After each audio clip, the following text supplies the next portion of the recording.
بسم اللہ الرحمن الرحیم۔ رسول اللہ صلی اللہ علیہ وسلم سے نقل کیا کہ ایک روز موسیٰ علیہ السلام نے کھڑے ہو کر بنی اسرائیل میں خطبہ دیا تو آپ سے پوچھا گیا کہ لوگوں میں سب سے زیادہ صاحب علم کون ہے؟ انہوں نے فرمایا کہ میں ہوں۔ اس وجہ سے اللہ کا غصہ ان پر ہوا کہ انہوں نے علم کو خدا کے حوالے کیوں نہ کر دیا۔ تب اللہ نے ان کی طرف وحی بھیجی کہ میرے بندوں میں سے ایک بندہ دریاؤں کے سنگم پر ہے، جہاں فارس اور روم کے سمندر ملتے ہیں، وہ تجھ سے زیادہ عالم ہے۔ موسیٰ علیہ السلام نے کہا، اے پروردگار، میری ان سے ملاقات کیسے ہو؟ حکم ہوا کہ ایک مچھلی زنبیل میں رکھ لو، پھر جہاں تم اس مچھلی کو گم کر دو گے تو وہ بندہ تمہیں وہیں ملے گا۔ تب موسیٰ علیہ السلام چلے اور ساتھ اپنے خادم یوشع بن نون کو لے لیا، اور انہوں نے زنبیل میں مچھلی رکھ لی۔ جب ایک پتھر کے پاس پہنچے، دونوں اپنے سر اس پر رکھ کر سو گئے، اور مچھلی زنبیل سے نکل کر دریا میں اپنی راہ بناتے چلی گئی۔ اور یہ بات موسیٰ علیہ السلام اور ان کے ساتھی کے لیے بے حد تعجب کی تھی۔ پھر دونوں باقی رات اور دن میں جتنا وقت باقی تھا چلتے رہے۔ جب صبح ہوئی، موسیٰ علیہ السلام نے خادم سے کہا، ہمارا ناشتہ لاؤ، اس سفر میں ہم نے کافی تکلیف اٹھائی ہے۔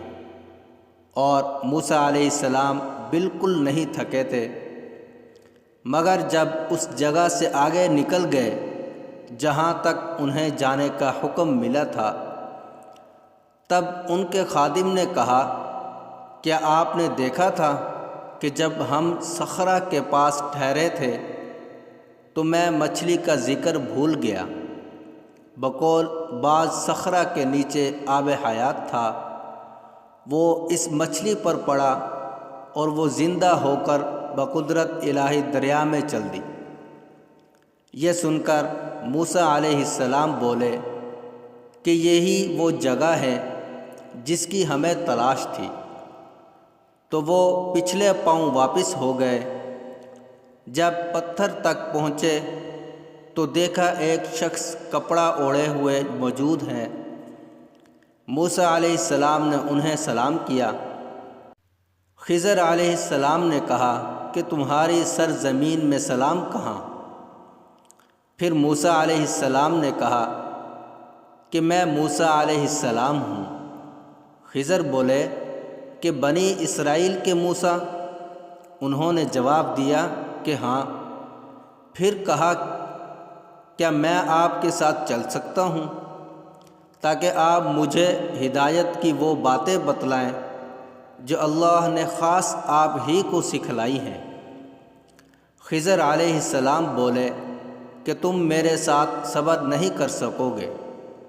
اے موسیٰ، مجھے اللہ نے ایسا علم دیا ہے جسے تم نہیں جانتے، اور تم کو جو علم دیا ہے اسے میں نہیں جانتا۔ اس پر موسیٰ نے کہا کہ خدا نے چاہا تو آپ صابر پاؤ گے، اور میں کسی بات میں آپ کی نافرمانی نہیں کروں گا۔ پھر دونوں دریا کے کنارے کنارے پیدل چلے۔ ان کے پاس کوئی کشتی نہ تھی کہ ایک کشتی ان کے سامنے سے گزری تو کشتی والوں سے انہوں نے کہا کہ ہمیں بٹھا لو۔ خضر علیہ السلام کو انہوں نے پہچان لیا اور بغیر کرایہ کے سوار کر لیا۔ اتنے میں ایک چڑیا آئی اور کشتی کے کنارے پر بیٹھ گئی۔ پھر سمندر میں اس نے ایک یا دو چونچیں ماری۔ اسے دیکھ کر خضر علیہ السلام بولے کہ اے موسیٰ، میرے اور تمہارے علم نے اللہ کے علم میں سے اتنا ہی کم کیا ہوگا جتنا اس چڑیا نے سمندر کے پانی سے۔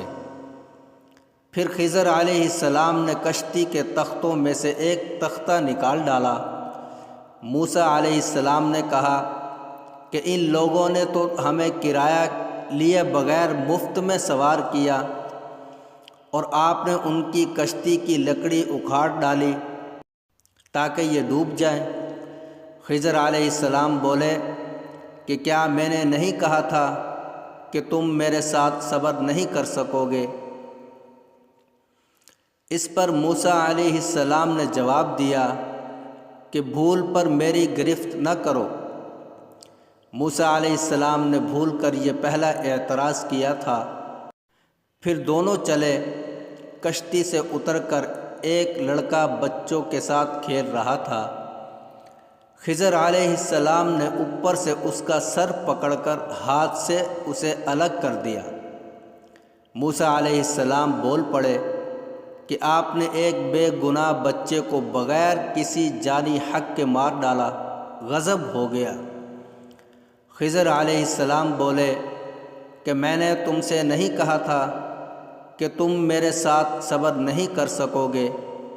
ابن عیانہ کہتے ہیں کہ اس کلام میں پہلے سے زیادہ تاکید ہے، کیونکہ پہلے کلام میں لفظ لک نہیں کہا تھا، اس میں لک زائد کیا، جس سے تاکید ظاہر ہے۔ پھر دونوں چلتے رہے حتیٰ کہ ایک گاؤں والوں کے پاس آئے، ان سے کھانا لینا چاہا، انہوں نے کھانا کھلانے سے انکار کر دیا۔ انہوں نے وہیں دیکھا کہ ایک دیوار اسی گاؤں میں گرنے کے قریب تھی۔ خضر علیہ السلام نے اپنے ہاتھ کے اشارے سے اسے سیدھا کر دیا۔ موسیٰ بول اٹھے کہ اگر آپ چاہتے تو گاؤں والوں سے اس کام کی مزدوری لے سکتے تھے۔ خضر نے کہا کہ بس اب ہم اور تم میں جدائی کا وقت آ گیا ہے۔ جناب محبوب کبریا رسول اللہ صلی اللہ علیہ وسلم فرماتے ہیں کہ اللہ موسیٰ پر رحم کرے۔ ہماری تمنا تھی کہ موسیٰ کچھ دیر اور صبر کرتے تو مزید واقعات ان دونوں کے بیان کیے جاتے اور ہمارے سامنے روشنی میں آتے، مگر حضرت موسیٰ علیہ السلام کی عجلت نے اس علم لدنی کے سلسلہ کو جلد ہی منقطع کر دیا۔ کتاب علم کے بیان میں صحیح بخاری حدیث نمبر 122۔